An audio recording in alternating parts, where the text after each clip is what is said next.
Salut tout le monde, j'espère que vous allez bien. On se retrouve aujourd'hui pour analyser le Bitcoin et l'Ethereum. Je vais aussi vous montrer le Jupiter qui a fait quand même 11%, donc on a un beau rebond dessus cet altcoin-là.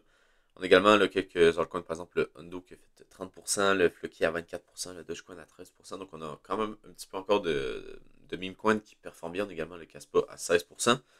Je vais également vous montrer le FTM là, qui était quand même à 10%, donc on va aller checker ça, mais on a quelques altcoins qui sont plutôt intéressants également à aller analyser. Donc, on va commencer directement par le Bitcoin. Donc, on peut voir que la petite baisse qu'on a eue ici, donc hier, on s'est bien fait racheter, là, puis on est clairement venu inverser la structure qui était baissière ici, à partir de ce niveau-là, ou même de ce niveau-là. Donc, on avait clairement ici une structure qui était baissière. Là, ici, on a clairement confirmé une structure haussière. Pourquoi? C'est assez simple, c'est parce que, en gros, ici, on peut voir que de 1, on est venu chercher un niveau intéressant qui était la mèche juste après la mèche de liquidation. Donc, juste ici, on peut voir qu'on est vraiment venu sweep la liquidité qu'il y avait en dessous ici. Donc, ça, c'est parfait. Puis après ça, qu'est-ce qu'on peut voir? C'est que, en gros, sur ce high-là, on avait venu après ça faire un niveau plus bas. Donc, on peut voir qu'en gros, on a vu le mouvement haussier, puis après ça, on était venu faire un niveau plus bas juste ici. Donc, ici, on avait une continuation de la tendance ou un COS, comme que je le mets d'habitude sur les graphiques. Après ça, qu'est-ce qui est intéressant? C'est qu'après qu'on soit venu faire un niveau plus bas, on est venu faire un niveau plus haut. Donc, ici, en 4 heures, on a une inversion de structure. Donc, ça veut dire que vraiment, là, la structure devient haussière en 4 heures. Ça veut dire que là, on part de baissier juste ici à haussier à partir de là. Ça veut dire que toutes les dips qu'il va y avoir sur le Bitcoin, théoriquement, on ne devrait plus jamais, en tout cas pour ce mouvement-là, on ne devrait pas revenir en dessous de ce plus bas-là. Ça reste que, en gros, après cela, on a deux possibilités pour ce qui est du Bitcoin. Soit qu'on revient, en gros, par exemple, venir chercher la liquidité au-dessus de ces highs-là. Pour après ça, si on a beaucoup de leviers, nous faire une correction plus conséquente. Par exemple, nous faire une correction en 3 vagues qui serait en gros comme ça ici. Donc, une, deux et trois. Venez chercher la liquidité en dessous juste ici avant d'en partir. Donc ça serait vraiment le premier scénario qui serait pour moi le moins plausible parce que moi je pense qu'ici on va pas vraiment avoir de top et qu'on va par exemple faire quelque chose comme ça ici avant de repartir directement puis venir chercher un nouvel ATH vu qu'on a énormément de momentum en ce moment.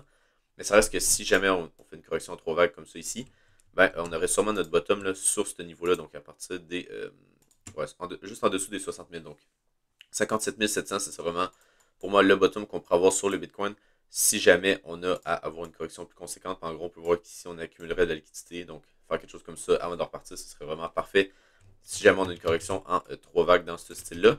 Mais bon, si jamais on a vraiment le scénario que moi je vous parle, qui est vraiment plus un scénario qu'on part directement à la hausse, ben, en gros, j'ai mis quelques niveaux qui sont intéressants. Donc, en premier lieu, on a le PO qui est là, qui est en gros juste la mèche ici qu'on a faite, là, qui était venue retester tous ces niveaux-là. Donc, si j'enlève ça ici, je peux également vous montrer en 15 minutes là, comment c'était pris ici hier. Donc, en gros, qu'est-ce qu'on est venu faire? C'est qu'on est venu faire un niveau plus haut juste là. Puis après ça, regardez la mèche qu'on est revenu. On est revenu parfaitement combler la petite zone d'order block. Donc, on est revenu retester ce niveau-là. Puis après ça, ben, on a directement pump. Donc, ça, hier, c'était vraiment l'entrée parfaite là, juste ici. Puis c'était pas trop dur d'avoir une entrée là. Sincèrement, si j'aurais été devant les graphiques, ça aurait été sûrement là que j'aurais mis mon ordre en limite. Puis ben, ça aurait été vraiment le bottom. Ben, là, après ça, on serait sur quelque chose comme déjà là, on aurait eu un trade à 3 ou 4 heures. Donc ça aurait été assez bien. Mais ouais, c'était quand même une projection qui était assez belle hier là, sur le Bitcoin. On est vraiment revenu tester ce niveau-là. Puis aussi, qu'est-ce qui est bien, c'est que ça voudrait dire que ce lot-là ici, on ne devrait plus jamais revenir en dessous.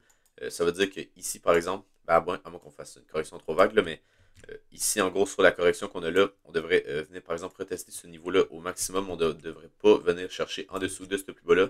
Pourquoi? Ben, c'est simplement parce qu'on est revenu tester tous les niveaux ici qu'on avait de demande. Donc, ça voudrait dire que si jamais on repasse en dessous ici, ça devrait être assez bearish et qu'on devrait venir chercher ce niveau-là.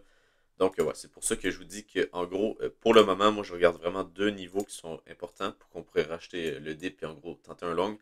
Ça serait la petite zone de faire le gap qu'on a en 1 heure juste ici. Puis sinon, la zone grise que je vais montrer, qui est en gros, si on zoome un peu, bah, c'est simplement un niveau de demande là, en genre 5 minutes qui est assez pertinent. Là. Donc en gros, ce niveau-là, on pourrait le raffiner encore plus, puis dire que c'est soit ce niveau-là ici, donc un petit peu plus bas. Ici, ça serait vraiment le vrai niveau de demande. Mais ouais, ça reste que, en gros, tout ce niveau-là ici pourrait être intéressant. Mais ouais, pour moi ici, si jamais on a un dip, ça va être assez. On va pouvoir l'acheter assez facilement pour après se repartir. Puis venir faire des niveaux plus hauts. Puis en gros, également, qu'est-ce qui est intéressant, c'est que si jamais on vient chercher ces niveaux-là, ça se peut également qu'on ait un petit peu de résistance parce qu'on a quelques niveaux également là, de supply qui pourraient être intéressants pour tenter des petits shorts. Mais sinon, je pense que le vrai niveau de supply intéressant, ça va être En gros, tout ce niveau-là, que j'ai raffiné encore un petit peu, là, mais ça reste que tout ce niveau-là, c'est vraiment le niveau clé qu'il faut casser. Là. Si jamais on a un rebond plus conséquent, puis qu'on vient par exemple chercher la liquidité ici, puis qu'on n'est pas capable de passer ce niveau-là, c'est là qu'il va falloir faire attention pour ne pas venir faire un niveau plus bas. Mais si jamais on a assez de force ici, puis qu'on vient faire quelque chose comme ça ici, puis qu'on le passe ici, ben, on devrait venir faire une nouvelle ATH. Donc, c'est vraiment ça les niveaux à surveiller sur Bitcoin, mais ça semble assez intéressant pour les prochains jours pour tenter des petits trades. Donc, ben, pour l'Ethereum, c'est exactement la même chose. En gros, si on dézoome un peu, je vous avais montré cette zone de demande-là ici qui était en dessous de ce lot-là. Donc, je vous disais que c'est vraiment le scénario qui était vraiment le pire qui pourrait arriver, qu'on redescende jusque-là avant d'avoir un mouvement haussier. Donc, après ça, venez chercher sûrement l'ATH. L'ATH était juste là, si je me souviens bien. Ouais, c'est ça, l'ATH est juste là. Donc, je pense que ici, si jamais on vient faire un niveau plus haut sur l'Ethereum, ben, on va venir faire un nouvel ATH. Donc, en gros, si on casse ce niveau-là ici, ben après ça, clairement pour moi, on va partir sur l'ATH. Mais ça reste également, qu'est-ce qui est intéressant, c'est qu'on est venu en dessous des 0,5 de Fibo de tout le mouvement. Donc, en gros, si on prend notre mouvement du plus bas ici jusqu'au plus haut qu'on a fait là, on est revenu en dessous des 0,5, notre niveau de demande que je vous parlais. Donc, ça l'a bien tenu pour l'instant. Sinon, on peut voir également en low time frame que, en gros, j'ai mis ce niveau-là ici qui était plutôt pertinent. Puis on peut également le raffiner un petit peu pour que ce soit encore plus précis.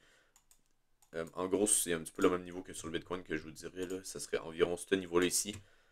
C'est vraiment le meilleur niveau pour tenter un long avec un stop loss en dessous de ce plus bas-là, comme sur le Bitcoin, parce qu'on peut voir qu'on était revenu retester parfaitement la petite zone d'ordre bloc qu'on avait laissé juste là avant de repartir. Donc, également, hier là, sur l'Ethereum, c'était vraiment l'entrée parfaite qu'on avait là.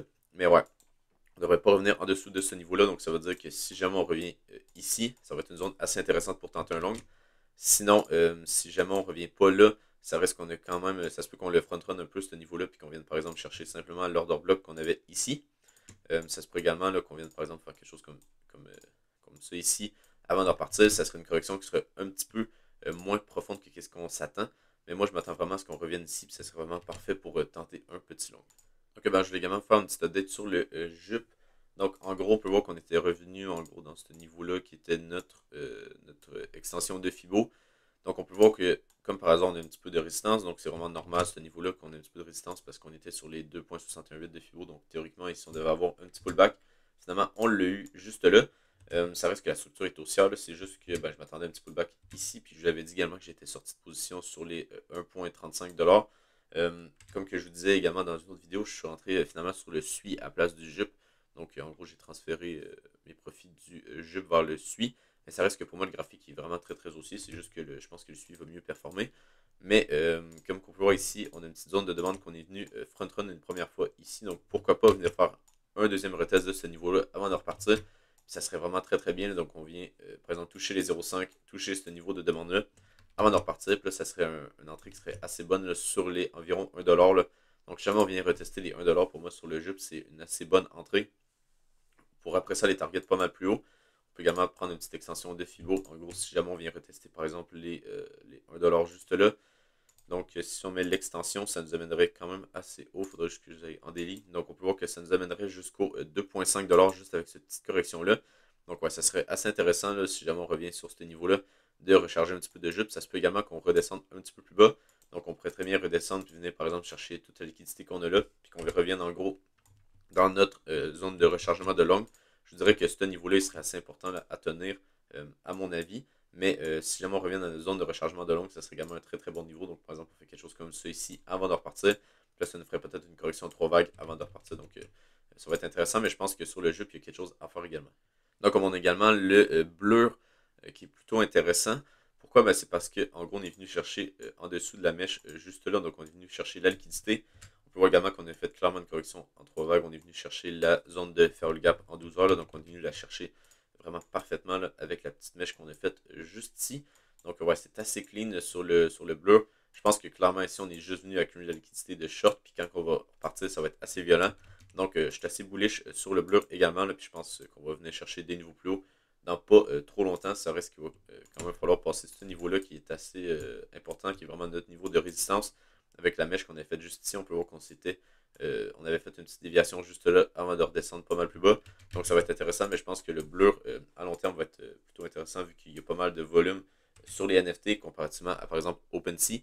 Donc je pense qu'il va être assez bullish sur du moyen terme et qu'on devrait avoir une performance assez bonne. On peut également prendre l'extension de Fibo du plus haut jusqu'au plus bas. Pourquoi j'utilise l'extension de Fibo ces temps-ci? C'est simplement parce que, en gros, sur ces tokens-là qui n'ont pas encore d'histoire dans le passé, ben, c'est simplement des niveaux que théoriquement devraient s'arrêter. Donc, c'est pour ça que j'utilise ces niveaux-là.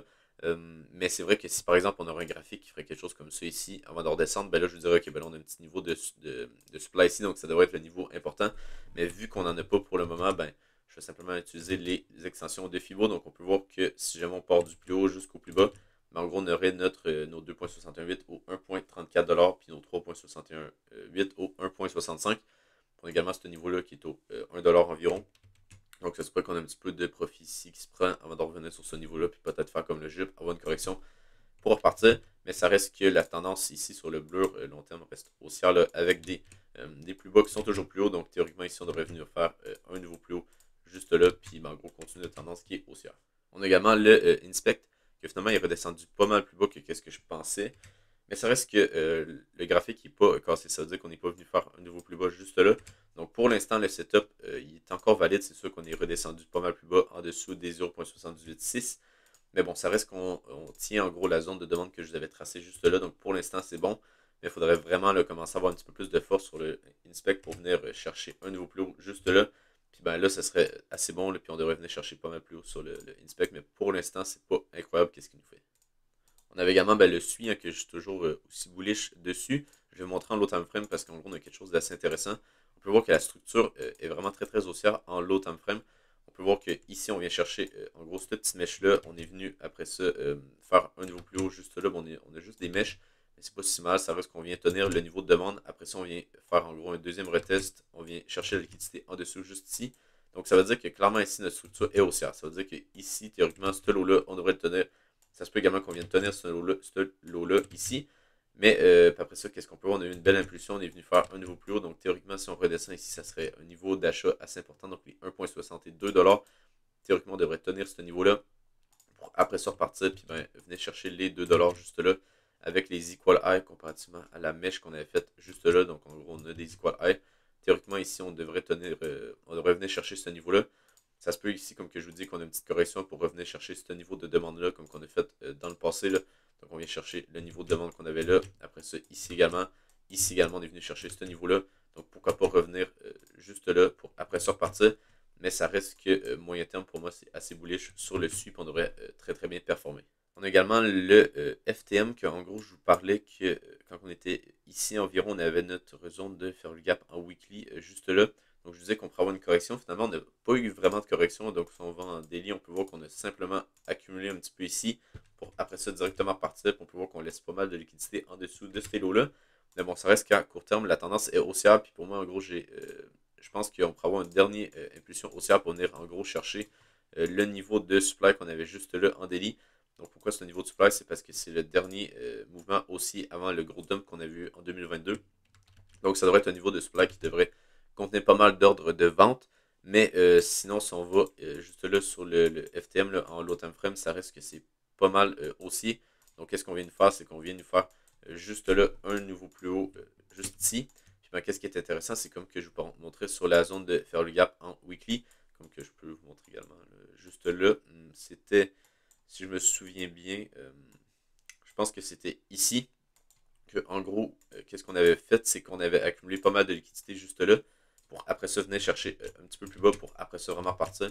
Je me souviens plus exactement c'était où, c'était soit là, puis qu'on avait venu chercher ici, ou ce mouvement-là, mais ça reste que, en gros, qu'est-ce qu'on vient faire, c'est qu'avant de venir chercher, par exemple, un niveau vraiment important, donc par exemple, ici, on vient accumuler de la liquidité pour après ça venir pump, venir chercher ce niveau-là, puis après ça, on peut voir qu'on a une correction. Ouais, je pense que c'était ici là, que je vous en parlais, que en gros, on avait on allait sûrement continuer à accumuler de la liquidité avant de venir chercher faire le gap wiki, qui est un niveau très important. Quand on est venu le chercher, on a eu un beau dump. Puis ben, par la suite, la tendance continue est très très haussière là, pour l'instant. Donc, je pense que c'est un petit peu la même chose qu'on nous fait en ce moment. Donc, qu'est-ce qu'on a? C'est que en gros, juste là, on a notre niveau qui est vraiment important, qui est vraiment notre niveau de supply. Puis qu'est-ce qu'on fait? On vient accumuler la liquidité juste là. On peut voir qu'on en accumule également là. Donc, qu'est-ce qui serait intéressant? Ce serait de repartir directement, venir chercher ce niveau-là assez agressivement pour après ça avoir peut-être une petite inversion de structure puis là repartir pas mal plus bas. Puis en gros, avoir la même sorte de réaction qu'on avait eu, je pense que c'était ici, là, donc on a vu quand même un dump de moins 20% quand on était venu chercher la zone de faire le gap weekly. Donc je pense qu'on pourra avoir la même chose ici sur le FTM si jamais on a ce scénario-là, qu'on revient chercher ce niveau-là. Puis là, après ça, on pourrait descendre pas mal plus bas. Ça dépend également du Bitcoin, là, mais si jamais on a le Bitcoin qui est bearish, ça se pourrait également qu'on vienne chercher en gros toute la liquidité qu'on a accumulée juste là. Donc faire quelque chose comme ça, avoir un top ici, accumuler la liquidité là, on vient la chercher pour après ça repartir. Ça serait assez bon sur le FTM, ça serait une structure qui serait très très haussière long terme. Donc on vient en gros juste venir chercher la liquidité pour après ça repartir. Puis là, venir chercher un autre niveau de supply. On a également le VET là, qui est assez haussier en ce moment. Pourquoi il est très très haussier pour moi? C'est simplement parce que on peut voir que de 1, il avait très très bien performé ici. Donc on est venu faire un niveau plus haut juste là, avec des bougies de genre 20-25% une journée. Puis comparativement, je peux vous montrer par exemple le SNX qui était beaucoup moins bullish durant cette période-là. Donc on peut voir que le SNX était juste venu faire un niveau plus haut. On était venu chercher la liquidité. Puis là, on a vu un gros dump là, de genre de 30%. Tandis que sur le VET, si on va juste là, il est beaucoup plus fort parce qu'on peut voir qu'on était venu faire un niveau plus haut. Puis là, qu'on fait juste consolider. Qu'est-ce qui est intéressant, c'est qu'on est venu en gros chercher la liquidité en dessous de ce plus bas-là. Donc pour moi, ça devrait être un bottom qu'on est en train de former sur le VET. Je pense pas qu'on va redescendre beaucoup plus bas. Puis on peut également voir qu'on est venu quasiment tout combler la zone de faire le gap qu'on avait juste là. Donc, qu'est-ce qui serait intéressant sur le VET, c'est qu'en gros, en low time frame, on peut voir qu'on était venu faire une inversion de structure avec en gros, si on regarde ici, on peut voir qu'on était venu faire un niveau plus haut juste là. Euh, si on va par exemple en plus petit temps, donc en 15 minutes, on peut voir ici qu'on était venu sous la liquidité juste avant, donc c'était vraiment parfait pour après ça nous faire un niveau plus haut. Pour après ça venir retester ces niveaux-là, on peut voir qu'on était venu chercher jusqu'à la petite mèche ici. Puis après ça, on peut voir qu'on est vraiment reparti. On est venu encore une fois ici retester le niveau de demande qu'on avait juste là. Puis après ça, on est vraiment parti. Donc pour moi ici, c'est un petit peu la même chose que sur le Bitcoin. C'est qu'en gros, cette mèche-là ici devrait être protégée pour l'instant. Puis qu'après ça, ici, si jamais on a un dip, ça devrait être pour racheter. Puis que je pense vraiment que ça pourrait être un bottom sur le VET. Donc on pourrait targeter assez haut. Puis en gros, venir target toute la liquidité qu'on avait accumulée juste là. Donc je pense que ici, une target sur ce high-là, ça pourrait être vraiment réaliste. Donc les 0,05$, ça pourrait être assez réaliste sur le VET là, pour tenter un long. Donc en gros, ça serait revenir. Également, on peut voir qu'on a créé une poche de liquidité là. Donc vraiment, pour moi, ça serait le genre de bottom qu'on pourrait créer. Puis si vous vous rappelez également, en gros, ici, qu'est-ce qu'on était venu nous faire sur la plupart des altcoins. Donc par exemple, je pense que le SNX nous avait fait ça. Si on va juste là, ou en gros, c'est si on avait une mèche de liquidation. Après ça, on peut voir qu'on était venu chercher la liquidité juste en dessous. Puis après ça, on était vraiment reparti. Donc, je pense que ça va être la même chose qu'on va avoir juste là. Donc, mèche de liquidation. On vient chercher la liquidité en dessous de la mèche pour après ça repartir. Donc, ça devrait être un bottom sur le VET. Puis, en gros, ici, on veut vraiment tenter des longues là, avec un stop loss en dessous de ce plus bas-là. Ou même en dessous de ce plus bas-là ici. Sinon, ben, pour ce qui est du Bitcoin, sincèrement, l'order flow, il n'a pas vraiment bougé. On peut voir que l'open interest a monté un petit peu hier. Il a redescendu. Les fundings avaient monté un peu, donc ça, j'aimais pas trop ça, mais on peut voir que là, ils ont descendu. Donc pour moi, ici, l'open interest qui a descendu juste là, c'est plutôt des longs qui ferment leur position parce qu'on peut voir les fundings qui redescendent un peu juste là. Donc ça va être sûrement des longs qui sont rentrés ici, puis qui se sont fait en gros protégés par le spot qui a bien acheté hier. Puis ben, ils closent leur position, donc c'est pour ça qu'on a un petit peu de range sur ce niveau-là. On a également des ordres en limite des deux côtés, là, mais pour ce qui est juste de l'ordre flow ici, on a clairement des longs qui ferment leur position, donc on n'a pas grand chose à dire sur ça. Sinon, ben, pour ce qui est de l'Ethereum, je voulais également vous montrer en item frame, donc par exemple en 6 heures, qu'est-ce qui est intéressant, c'est que en gros, on peut voir le pump qu'on a fait ici. La majorité du temps, on est simplement venu liquider des gens. Donc à partir de ici, on peut voir qu'on a eu énormément de liquidation jusque-là. Donc on est venu, en gros, soit c'est des longs qui ont clôturé leur position ou c'est des shorts qui se sont fait rect. Donc, qu'est-ce qui est intéressant après ça, c'est que durant le petit dump qu'on a fait ici, donc je peux vous mettre une ligne donc à peu près à partir de ce niveau-là, on peut voir que qu'est-ce qu'il y a eu, c'est qu'on a eu beaucoup d'open interest qui ont augmenté. Donc on peut voir qu'ici, on a eu beaucoup de positions à levier qui sont rentrées dans le marché. Donc tout ça ici, on n'est pas encore venu les liquider, puis on a également ça ici. Ça ne veut pas dire qu'on venait les liquider, mais ça reste que qu'est-ce qui est intéressant, c'est que pour moi, avec les funding, les spreads, ça semble plutôt être des shorts. Pourquoi? Parce que ben, on peut voir que à partir du moment que l'open interest a vraiment augmenté, ben, les funding ont redescendu, les spreads ont redescendu, on a également eu le cours qui a redescendu. Donc, ça veut dire que les shorts qui se sont placés, par exemple, tout ici, ben, ils ne se sont pas encore fait liquider parce que le prix n'est pas passé au-dessus, juste là. Donc, je pense que qu'est-ce qui pourrait être intéressant, c'est qu'en gros, ben, on ait une tendance qui soit haussière dans les prochains jours. On vient chercher les shorts qui se sont placés juste là, en gros, par exemple, tu as une entrée là, tu veux targeter, je ne sais pas moi, ici, ben, tu es encore en position. Donc, ça voudrait dire qu'ici, on a encore des shorts en position qui devraient théoriquement se faire liquider là, si on vient chercher au-dessus de ces highs-là. Ça reste que tout en montant ici, on devrait venir les liquider, mais ça reste que pour moi, ici, c'est très très bon. Ça veut dire qu'on a beaucoup de shorts qui sont encore dans le marché. Puis vu qu'on a les fundings puis les spreads qui redescendent, si on a un petit peu d'achat en spot, on pourrait venir clairement faire pousser le prix ici.